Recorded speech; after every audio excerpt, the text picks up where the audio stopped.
সম্মানিত সুপ্রিয় দর্শক শ্রোতা দেশ ও প্রবাস থেকে যারা এই মুহূর্তে আমাদের ভিডিও দেখছেন সবাইকে জানাই আন্তরিক প্রীতি ও শুভেচ্ছা।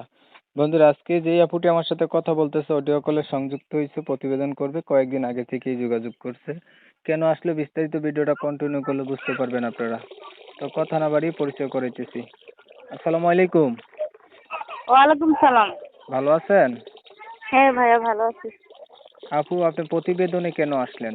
ভাইয়া, প্রতিবেদনে এসেছে অনেকটা কষ্ট মনের নিয়ে। মনের একটা মানুষ যদি পাইতাম, যে সে যদি আমার পাশে থাকতো, আমি তার সাথে অপেক্ষায় থাকতাম। একটা মেয়ে কোন কারণে প্রতিবেদনে আসে সে তো জানে, যে জানবে সে তো জানবই। কি চাইতেছেন আপনি?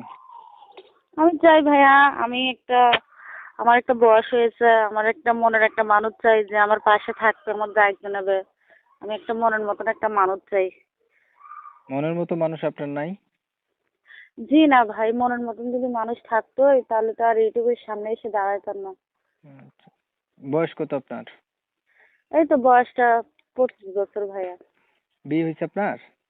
জি না না, আমার বিয়ে হয়নি। ওই বাংলাদেশের মানুষ যৌতুক চাতো, এই কারণে গরিব মানুষ দিন আনে দিন খাইতে নিতে পারি না, এই কারণে বিয়েটা আর বসতে পারিনি। অনেক টাকা পয়সা চা, তার লেগে বলছি একটা যদি মনের মতন মানুষ চাই, বয়সটা বেশি হইলেও আমার অসুবিধা নেই। 40 হোক, 45 হোক, 30 হোক, আমার কোনো অসুবিধা নেই। আচ্ছা, আপনার হচ্ছে ভালো একটা মনের মানুষ দরকার। তার বয়স বেশি হলেও সমস্যা নাই, তার বয়স যেমনই হোক আপনি তাকে বিয়ে করবেন। আপনার আগে বিয়ে হয় নাই? আগে আর কখনো প্রতিবেদন করছিলেন? না ভাইয়া, এই তো জীবনের প্রথম ফার্স্ট এসেছি। পড়াশোনা জানেন? না না, লেখাপড়া কিভাবে জানবো? অনেক ছোটবেলা আব্বুটা মারা গেছে, আম্মুটা বিয়ে ভেসে চলে গেছে, মামা মামির কাছে থাকি, অনেক কষ্টে থাকি, মানুষের বাসা বাড়ি কাজ করি, অনেক কষ্টতে আছে তো ভাইয়া। এই কারণে যদি একটা মনের মতো মানুষ চাইতাম, তাহলে ইনশাল্লাহ একটা মেয়ে তো জানেনি অনেক কি মনে কষ্ট থাকে, সে তো বলতে পারে তার আব্বুর কাছে আর তার বাবা মার কাছে। তো আমার তো দুটোটা একটা জিনিসও নাই। এই কারণে একটা সঙ্গের সাথে যে আমার পাশে থাকবে, আমার দায়িত্ব নেবে, সেমন যদি একটা মানুষ পাই, তাই ইনশাল্লাহ যেটা ডায়লগ করবো এটাই আলহামদুলিল্লাহ।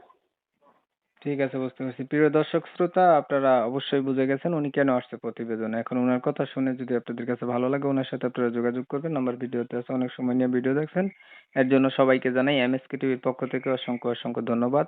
সবাই ভালো থাকবেন, সুস্থ থাকবেন। আল্লাহ হাফেজ।